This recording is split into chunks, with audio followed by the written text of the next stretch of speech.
Pa ovako, pre svega mislim da treba da shvatimo da stvar još nije završena. To ko je koga proglasio za predsjednika i ko se proglasio predsjednikom, dakle u ovom momentu nije relevantno. Mi nemamo pouzdane dokaze koga je američki narod izabrao za predsjednika. Vrhovni sud ima veliku ulogu u izbornom procesu, jako je moćan i može da zaista stvar promijeni. Ne zbog toga što su stvari, da kažem, dobre pa ih treba mijenjati, nego zbog toga što su loše. Vrlo je simptomatično kako smo došli do toga da je u nekim državama ogromna razlika u broju glasova i prednost koju je imao dosadašnji predsjednik Trump u tako kratkom i malom vremenskom intervalu prešla u potpuno suprotnom smjeru. To nas i sve ozbiljne analitičare upućuje na to da mi danas moramo da razbijemo sve naše iluzije o idealnom demokratiji u američkom i ukupnom zapadnom društvu. Dakle, sve ono što mi nismo ni mogli zamisliti da se tamo događa, a sve ono što su nekada godinama unazad servirali ovdje, radili inženjering, pravili sve te probleme i komplikacije koje su pravili, se sada upravo desilo i dogodilo tamo. Prema tome, ne može više Amerika, i nikad se to više neće desiti, biti uzor demokratije. Naprotiv, ona je čitavom svijetu pokazala, dakle, da tamo je demokratija daleko, da ona ne stanuje tamo. Tamo je demokratija deložirana. Na sceni su jedne potpuno nove retrogradne snage. Dakle, snage koje ponovo pokušaju vratiti stanje tako da svijet ponovo učini unipolarnim. Ali to više nije moguće. Stvari se na drugoj strani toliko snažno i toliko radikalno pozitivno razvijale da jednostavno to više nije moguće. Šta je normalnije? Dakle, od politike koju je vodio Donald Trump, nemiješanja unutrašnje stvari drugih država. Postoji li išta na svijetu normalnije, univerzalnije i demokratskije? Da pustite ljude, da pustite narode, da pustite države da odlučuju o svojoj sudbini. Da se ne miješate tamo.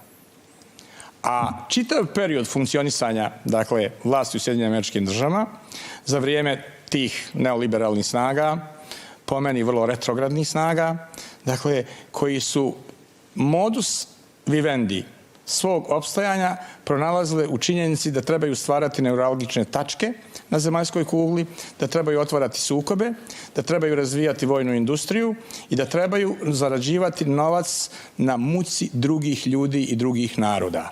Politika Donalda Trumpa je bila potpuno drugačija. Dakle, on je pokušao da razvija na potpuno drugačiji način ekonomiju i mislim da je u tome u dobrom dijelu i uspio. I zbog toga, dakle, nije više moguće, neovisno od toga, iako pobjede demokrate, neće biti moguće stvari vratiti na neke ranije pozicije. Zašto? Pa upravo zato što je ukupan globalni odnos snaga u svijetu danas značajno i bitno drugačiji. Postoje, dakle, zemlje koje mogu da ograniče domete spoljnopolitike Sjedinjenih Američkih Država, iako ona krenula u potpuno pogrešnom pravcu. Što se tiče samog Balkana, ne treba biti idealiste.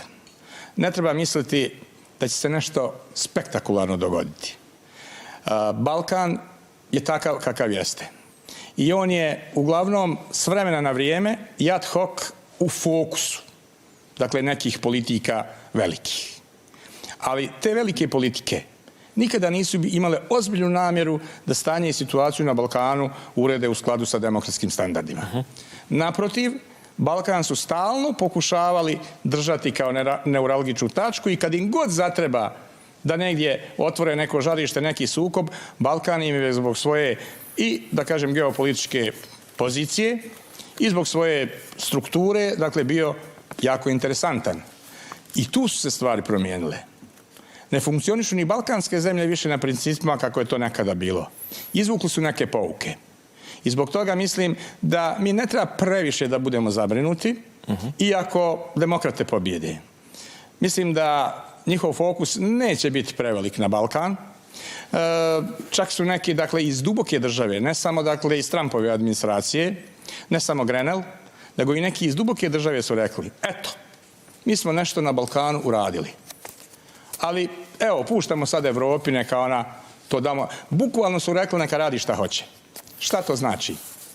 To znači da nema ozbiljnog, jasno fokusiranog cilja za Balkan od strane američke administracije. I neće biti lako, ako i druga, da kažem, opcija uđe u Bijelu kuću, da oni tako brzo nešto radikalno naprave. Da nešto promijeni. Tako da mislim da ne treba biti iluzionista, ne treba očekivati ništa spektakularno. Mislim da naši političari na Balkanu, kad kažem naši, mislim na sve balkanske zemlje, trebaju pažljivo pratiti situaciju, trebaju analizirati događaje i nesporno je da Srbija, Bosna i Hercegovina, posebno Republika Srpska i Srbija, dakle, moraju da pažljivo prate situaciju i moraju da se zaista potrude da ne naprave ni jednu grešku, ne smiju da naprave ni jedan pogrešan potez ni prema Kini ni prema Rusiji, a isto tako treba da vide gdje je zaista tu mjesto i kakva je i kolika moguća saradnja sa Sjedinjenim Američkim Državama i zapadnoevropskim zemljama.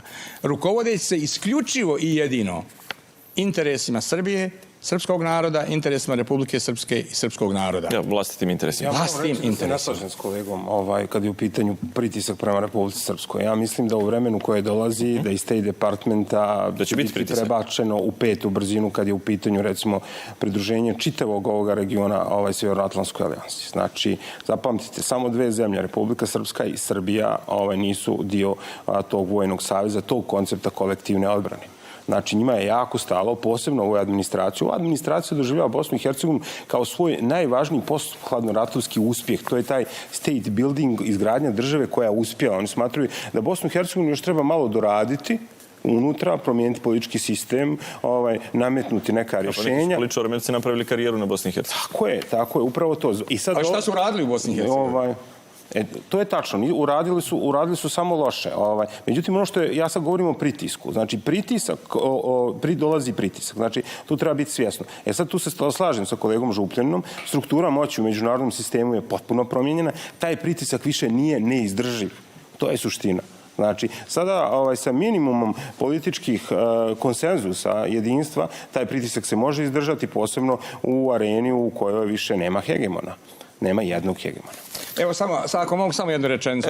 Imam jedno pitanje za gospodina Pavića. Da svoj stav samo, dodatno pojasnim. Dakle, bitno je drugačija situacija. Dakle, nisu iskoristili priliku. Kada je Balkan bio mnogo slabiji, kada prijatelji Balkana i Srbije i Republike Srpske su bili mnogo slabiji, nisu, dakle, ni tada uspjeli da urade ništa spektakularno i radikalno. Danas, kada je situacija potpuno drugačija, dakle, mogući pritisci će dati još manje rezultate.